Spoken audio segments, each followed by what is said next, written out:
Remember in the lead up to the election that GM is alive and Al-Qaeda is on the run? They weren't on the run. We were arming them in Syria. And the third thing that this report says is that this coalition, including America, remember the coalition against Assad? Encouraged this group, this opposition force, to take eastern Syria as a buffer against between Assad and the Iranian regime, and they did it. And then what did they do? They took Iraq. They looked over their shoulder and saw it was wide open, and they took it. This administration created ISIS. It's a Frankenstein monster that escaped from the laboratory. And now all of this immigrant stuff that we're dealing with is a consequence of their policy. So that it's a cascading disaster. Now, in case you might be tempted to think that none of this really has such special impact on us here in America, if you will look at the similarities in the icon of this group compared to the very first one that we saw. You'll see what? The earth. You'll see the Quran. The Quran there says, if you lack knowledge, seek out those who have it. And what would that imply? That they should talk to these people because they're the ones with the knowledge, right? And the weeds on either side are exactly that. That is an icon of what is called Al-Araba, Arabiya, the Arab revival. It's the same exact portrait as in the Holy Land Foundation's original icon. There's a continuity of messages through these symbols, which is intentional. Would somebody please read the words? There are the English words at the bottom. Assembly of Muslim Jurists of America. Well, does that sound really that threatening on the surface? Well, if you feel that's threatening, wait till we look at the words up at the top. See the top right with the little circle? Okay, that first word is Majama.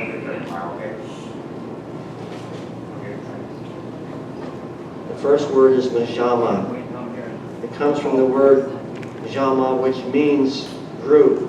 When you put an M in front of a noun in Arabic and in Hebrew, it becomes the people that do it, the people of a group. The next word is fuqaha. It's a plural of the verb for law, or noun for law, which is fiqh. So fuqaha is people that practice law.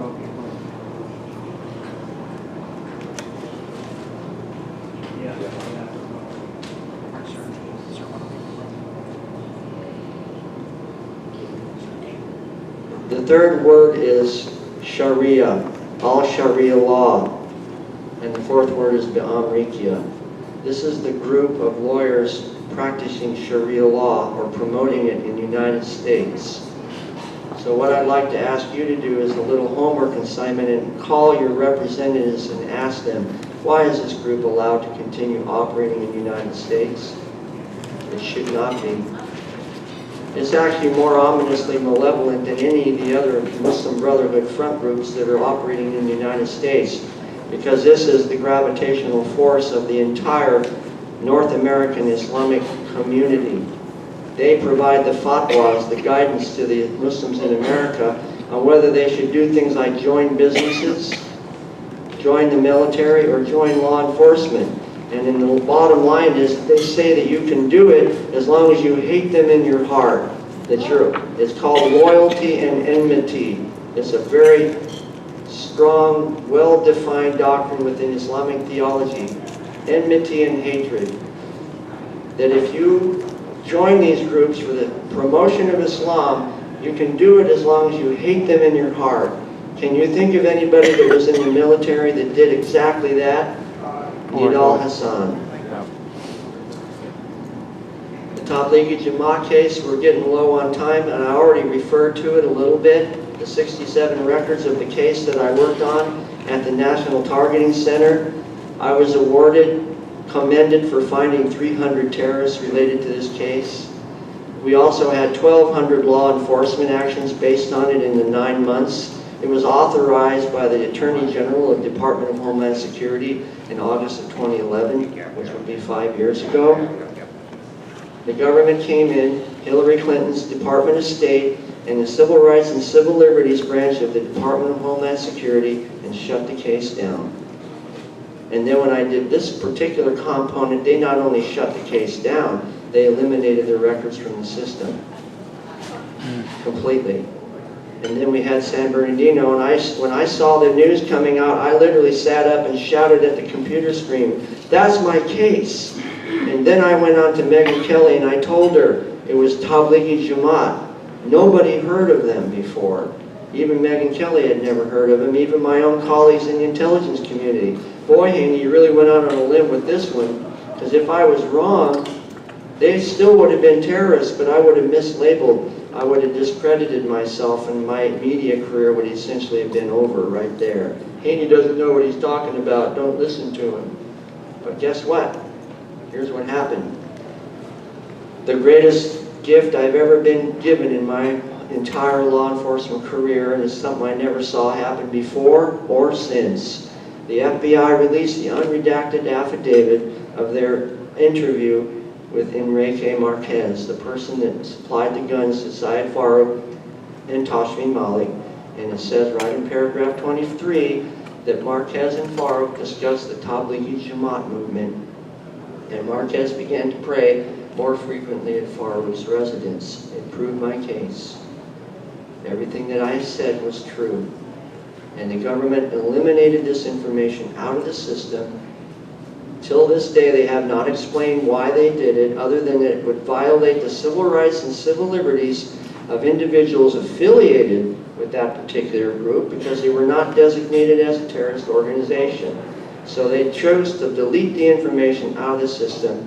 And not only that, San Bernardino is bad enough, but then came Orlando, because the Islamic Center of Fort Pierce in Orlando, Florida, is part of the same network. And using this same computer, in a half an hour, the day after the attacks happened, I linked this Fort Pierce mosque to my network. That's all it took me, a half an hour. And then I went on Breitbart on the radio and said, it's not an individual, it's a network. And it was breaking news. So I'll keep doing this till I hopefully get the answer. This answer to a simple question: why did you delete the records? Because everybody knows in intelligence you never delete intelligence information, because you don't know at the time what is going to be the most important or to help solve a case. Okay, I'm going to talk just a minute about jihad. You always hear apologists say that jihad is an inner struggle to become a better Muslim, right? Well, this is Quran 9:73. O Prophet, fight hard against the disbelievers and the hypocrites. Be harsh upon them, for their refuge is hell, and wretched is their destination. Is there anything in that verse that is even remotely peaceful? No. And it tells you who they're supposed to fight against and what they're supposed to do to them. Be harsh. And when the Quran says harsh, it really means it. That verb, jihad, occurs 40 times in the Quran. This one, slaughter, occurs 4 times more frequently. This verse alone, Quran 2:191, is the most violent verse in the entire Quran. The verb for qatl, for slaughter, occurs every place where you see kill or slaughter in that verse, or fight, is all the same verb. It occurs 6 times in the same single verse. 4 times more frequently in the Quran than jihad. And how come none of us have known about these words till now? Real quick, there are 3 reasons I've discovered why people are upset as I travel around the country. The first one is that this is an upsetting topic. That's understandable. The second reason why people are upset is because no one's ever told them this before. And the third reason they're upset is because we have to talk about it at all. I thought that's what the Department of Homeland Security was supposed to be doing, is preventing us from action on verbs like this in the Quran, and implementation of Sharia law at the expense of our own civil liberties. Isn't that true? And here's the third verb, companion verb, means drive out forcefully. It occurs 180 times in the Quran, and is companion with this other one in Quran 2:191. When they say drive the Jews into the sea, this is the verb they're using, kharaj. Both of them together are dimensions more violent than the verb jihad, and they occur 4 times more frequently in the Quran. And the last word is fitna. Fitna means opposition or oppression. For us to resist the implementation of the Sharia law is a crime. And if you do that, those operative verbs that I've already looked at, getel and courage, are catalyzed by this resistance, and you have essentially an explosion. And that is why you see the outbreaks of violence wherever Islam comes into a new territory, because they obliterate everybody that had stood in their way. What you saw with ISIS is just a repeat of how Islam has operated for 1400 years. And I'll finish up with the very last. We'll end up where we started. This verse here, Quran 860, up in the top right in the Arabic is the verb that was in the Muslim Brotherhood icon, prepare. And here's the verse. Prepare against them, whatever you are, of weapons of war. There's a lot of different translations, and so that you can terrify the enemy. The verb for terrify is turhibuna. That means that the verb for terrorism is in the Quran, despite the assertions to the contrary by apologists of Islam. Their goal is to terrify us and use those operative verbs to force us to submit to what they call gift to mankind, which is Sharia law. And that, my friends, is my last slide. So I appreciate you listening. I think we're going to do questions now.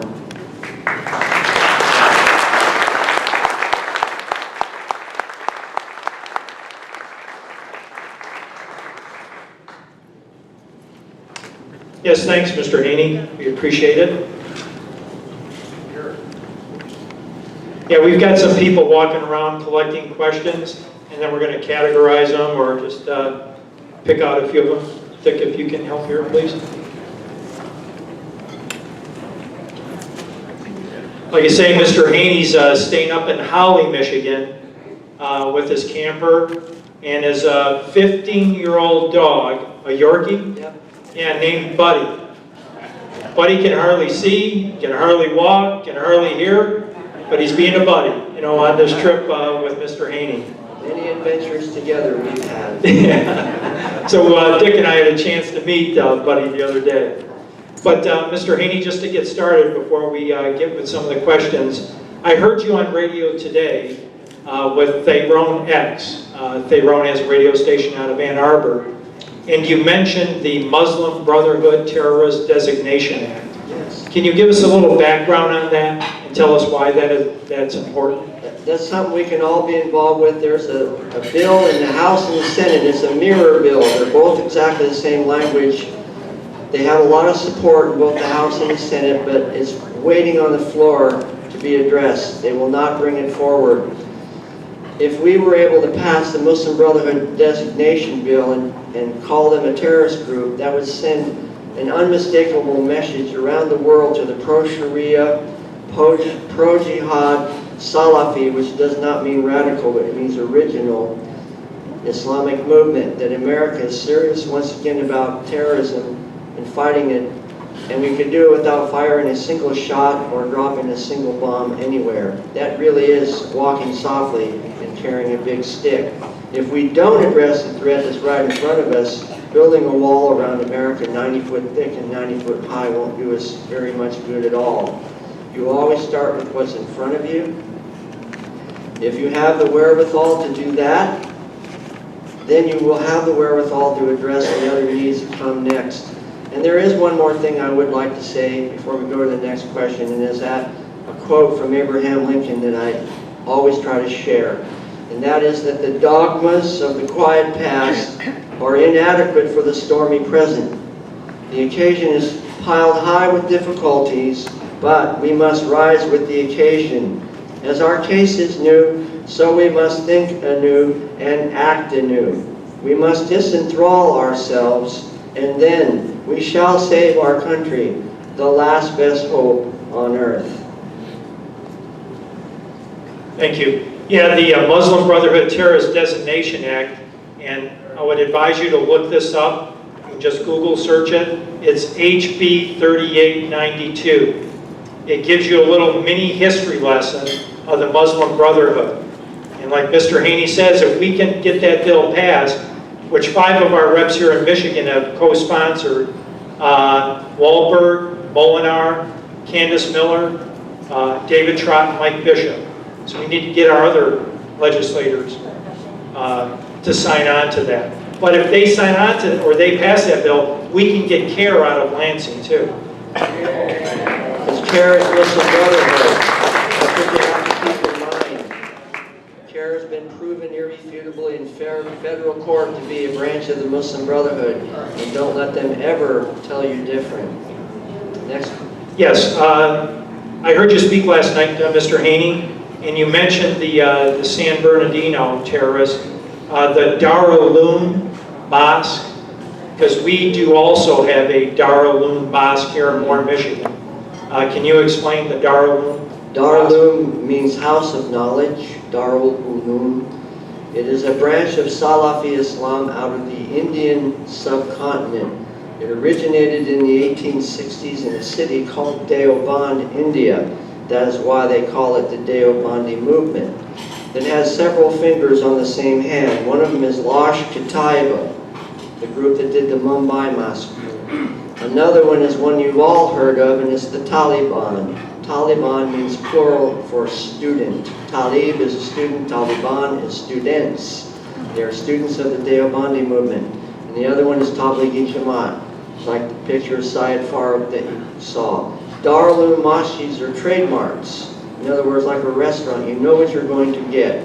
And they have a system of madrasas, meaning schools and mosques, all over the United States. That is the structure, the case that I referred to you earlier with the 67 records that were deleted.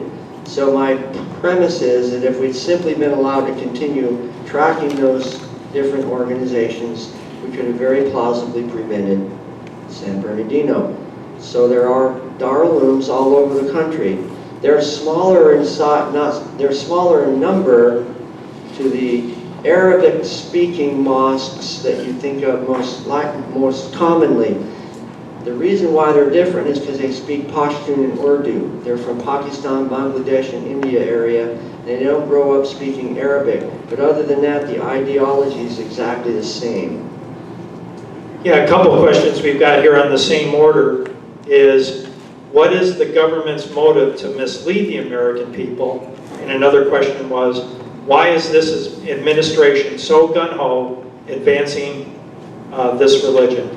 Well, my premise is, and I'm developing it because that is obviously not an easy question to answer, goes back to what I read from the Declaration of Independence. Their intention is to alter or abolish the form of government that we have.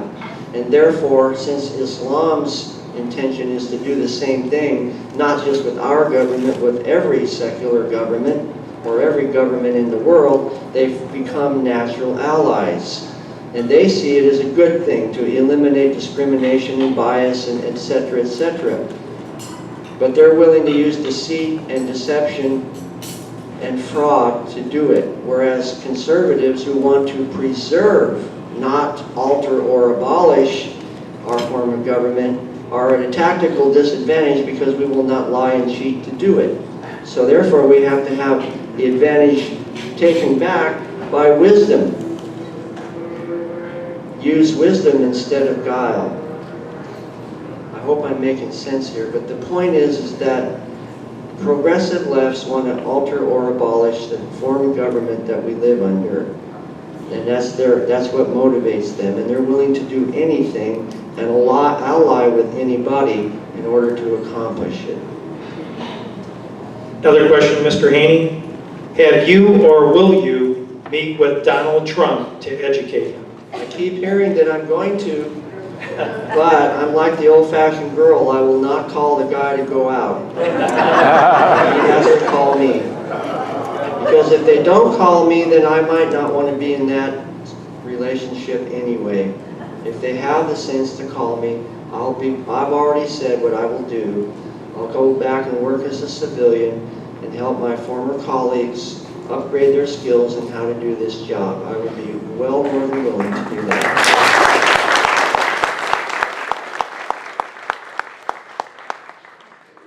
Next question. What are we to think of the good Muslim, like a Dr. Zuhdi Jasser? Well, Zuhdi Jasser believes, his premise is very simple. Islam can exist without Sharia law. And if Islam did exist without the intrusion, the specter of Sharia law, it would be a harmless religion. There would be no threat from it. But it's the Sharia law that intrudes itself into the community and is never satisfied to remain static. It has to always push forward like a gravitational force. And that's the problem, is that even Muslims like Zuhdi are not actually allowed. He's committing blasphemy according to Sharia law. And those of us on the non-Muslim side of the counter-jihad movement have allied with people like him. Myself, I'm friends with him. I encourage him all I can, because he's a definite, distinct minority in the Islamic world. He's an aberration. In the United States alone, between 55 and 65% of the people that are living here that are Muslims support Sharia law. And about half of those support the use of violence to implement it. That is a consistent number across surveys for the last 10 years, about 25 different surveys, including here and around the world. It's a very consistent number. And another irony of it is that when people come here from a foreign country where they were under some degree of Sharia law, they come here where there is no overt Sharia law and they become more Sharia compliant than they ever were before. The reason why is because this is a chaotic society that they don't understand, so they go back to what brings order in their life and they become more compliant to Sharia than they were back home. Okay, just a couple more here for you. Was Congressman Mike Rogers, who was our congressman in Oakland County, involved in minimizing the significance of the Benghazi attacks? He was not only involved in minimizing significance, he was also involved in publicly criticizing Michelle Bachmann for asking questions about Huma Abedin and having the audacity to write, co-sign 5 letters to 5 different inspector generals of 5 different agencies involved with law enforcement, simply asking if maybe we should look into the influence of the Muslim Brotherhood within our government.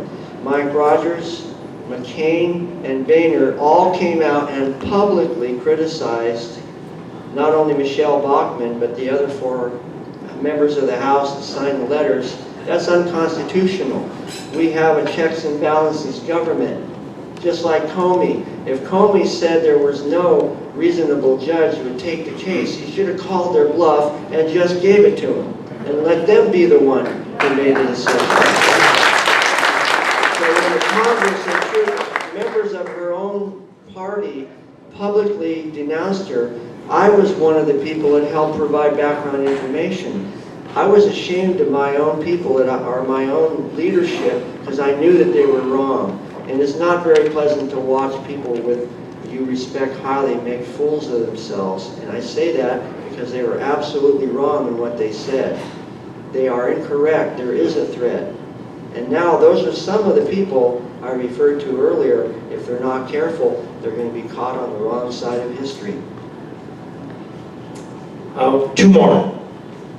Huma Abedin, who is a lot in the news lately as far as her background. Is she a member of the Muslim Jurist of America? And can you explain her background with the Muslim Brotherhood? I don't know of any female that's a part of AMJA. I think they're all male. She was a member of the Muslim Students Association during college. That's the first Muslim Brotherhood organization to be founded in the United States after Nasser from Egypt kicked them out in the late 50s and 60s. Her parents are very high-level members, were very high-level members of the Muslim Brotherhood at the top of the leadership, so she's saturated.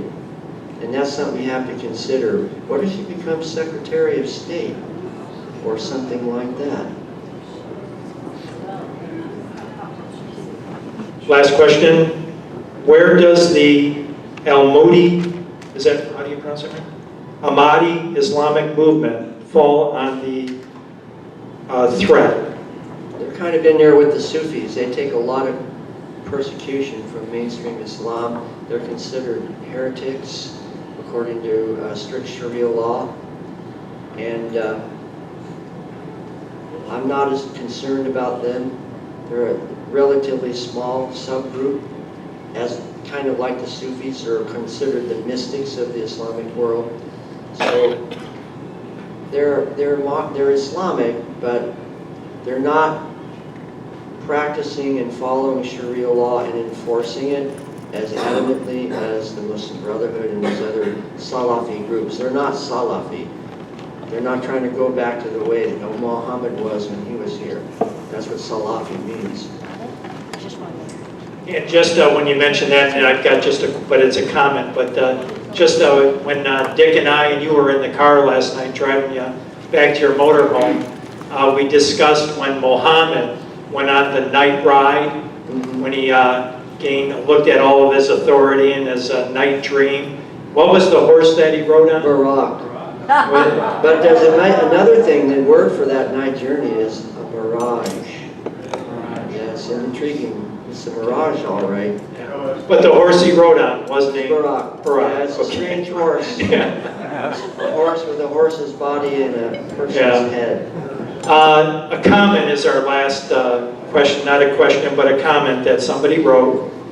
They say, I'm concerned for your safety. We will pray for you. Thank you for your patriotism, and God bless you. And let's God bless Philip. Thank you.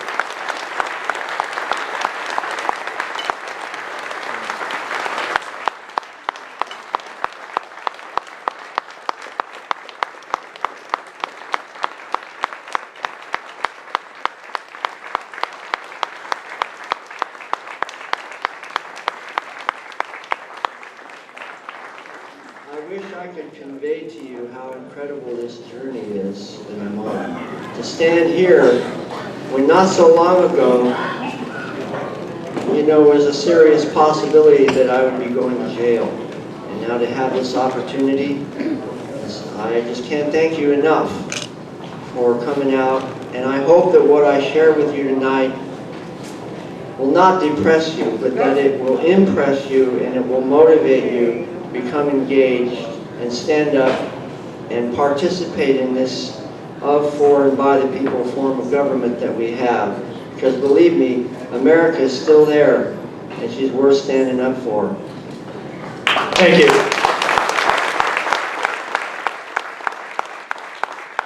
Mr. Haney will be in the back corner over there with his books. He'll be glad to sign them for you. We've got Lisa over here with some Trump material, or if you'd like to speak to the Macomb County Trump chapter leader.